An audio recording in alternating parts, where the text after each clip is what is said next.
फुलवारी शरीफ की घटना बहुत ही दर्दनाक है, अमानवीय घटना है।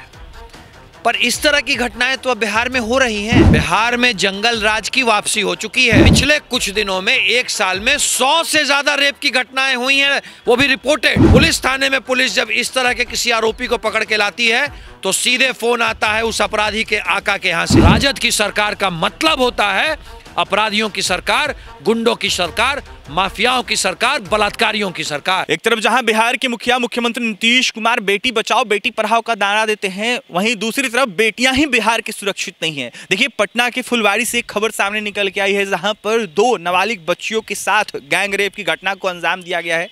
ऐसे में कहीं ना कहीं उसको लेकर फुलवारी के लोगों में काफी आक्रोश है, बिहार के लोगों में काफी आक्रोश है। लगातार जांचें जारी है। लगातार सवाल यह उठ रहा है कि नीतीश कुमार जिस तरीके से जनता राज की दावा करते हैं, क्या यही जनता राज है जहां पर नाबालिग बच्चियों के साथ गलत किया जा रहा है? हमारे साथ बात करने के लिए बीजेपी के प्रवक्ता कुंतल कृष्णा है, जुड़ेंगे, बात करें। कुंतल जी, कैसे देख रहे हैं जिस तरीके से पटना में ऐसे नाबालिग बच्चियों के साथ किया जा रहा है? फुलवारी शरीफ की घटना बहुत ही दर्दनाक है, अमानवीय घटना है।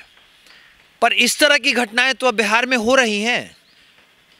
बिहार में जंगल राज की वापसी हो चुकी है। लालू प्रसाद यादव के परिवार की सरकार में दखल और राष्ट्रीय जनता दल का सरकार में शामिल होना, यह इस बात को दर्शाता है कि जंगल राज वापस आ रहा है और हम उसे देख रहे हैं। लालू प्रसाद यादव शामिल है सरकार में। पिछले कुछ दिनों में एक साल में 100 से ज्यादा रेप की घटनाएं हुई हैं, वो भी रिपोर्टेड। 100 से ज्यादा रिपोर्टेड रेप की घटनाएं। हर दिन एक मर्डर हो रहा है। और लालू प्रसाद यादव के सरकार में आने का मतलब होता है, मैं बार बार कहता हूं, लालू यादव और उसके परिवार के सरकार में आने का मतलब होता है जंगल राज का वापसी। उनके सरकार में आने का मतलब होता है अपराधियों की सरकार की वापसी। उनके सरकार में आने का मतलब होता है माफियाओं की सरकार में वापसी। और लालू प्रसाद यादव और राजद के सरकार में आने का मतलब होता है कि पुलिस प्रशासन की कमर टूटना और अपराधियों के हौसले बुलंद होना। इसी का नतीजा है जो घटनाएं हो रही हैं। रोज एक रिपोर्टेड मर्डर होता है, हर 3 दिन पे एक रिपोर्टेड रेप होता है और हर 5 दिन पे दलित और महादलित समुदाय के खिलाफ एक रिपोर्टेड क्राइम होता है, अपराध होता है बिहार में, रिपोर्टेड। और मुझे कहने में कोई गुरेज नहीं है कि बिहार सरकार 50% से ज़्यादा अपराधों को दबा लेती है। बिहार सरकार की पुलिस, बिहार सरकार का प्रशासन अपनी इज्जत बचाने में 50% से ज़्यादा अपराध को दबा लेता है। क्योंकि बिहार के पुलिस प्रशासन की भी मजबूरी है।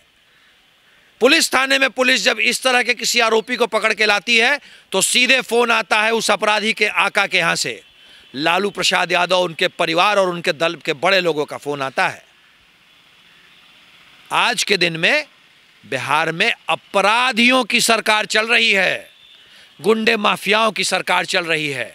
राजद की सरकार का मतलब होता है अपराधियों की सरकार, गुंडों की सरकार, माफियाओं की सरकार, बलात्कारियों की सरकार। लेकिन कुंतल जी, आरोप तो एनडीए पे लगाते हैं। राजद वाले कहते हैं कि जब एनडीए की सरकार थी बिहार में तब तो इससे ज्यादा घटनाएं होती थी। राजद वालों को कोई जानकारी नहीं है।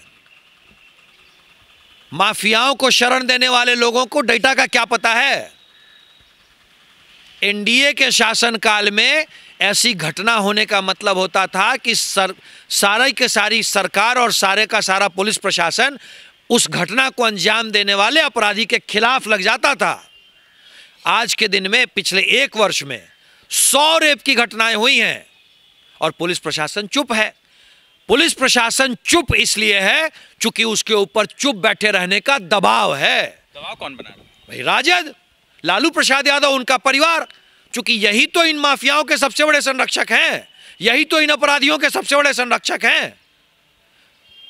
मैं आपको फिर कह रहा हूं, बिहार में लालू प्रसाद यादव के परिवार के सरकार में आने का मतलब, राष्ट्रीय जनता दल के सरकार में आने का मतलब होता है माफिया गुंडों की सरकार वापस आ जाना, जंगल राज वापस आ जाना। देखिए, हमारे साथ बात करने के लिए भाजपा प्रवक्ता कुंतल कृष्णा थे। जमकर लालू प्रसाद यादव पर निशाना साध रहे थे, राजद पर निशाना साध रहे थे और बिहार सरकार पर निशाना साध रहे थे। यह साफ कहते हुए नजर आ रहे थे कि रेप की घटना ये एक नहीं है, दो नहीं है, लगातार ऐसी घटना हो रही है और कहीं ना कहीं दर्जनों ऐसे मामले को दबा दिया जा रहा है और इसके मुख्य संरक्षक जो हैं लालू प्रसाद यादव हैं। यह साफ बीजेपी प्रवक्ता ने कहा है कि जिस तरीके से बातें सामने निकल के आती है, घटनाएं होती है, कहीं ना कहीं इसका मेन जो कहीं ना कहीं संरक्षण करने का काम जो है वो राजद के लोग करते हैं और लगातार दलितों को, आम लोगों को दबाने का काम किया जाता है राजद के लोगों के द्वारा। वहीं क्या कुछ कह रहे थे बीजेपी प्रवक्ता कुंतल कृष्णा। फुलवारी घटना को लेकर आपने सुना है। ऐसे में अब देखने वाली बात यह होगी जांच क्या होती है और कैसे दोषियों को पकड़ा जाता है। और भी तमाम खबरों के लिए NBC 24 के साथ बने रहे। इस वीडियो में इतना ही। बहुत बहुत धन्यवाद।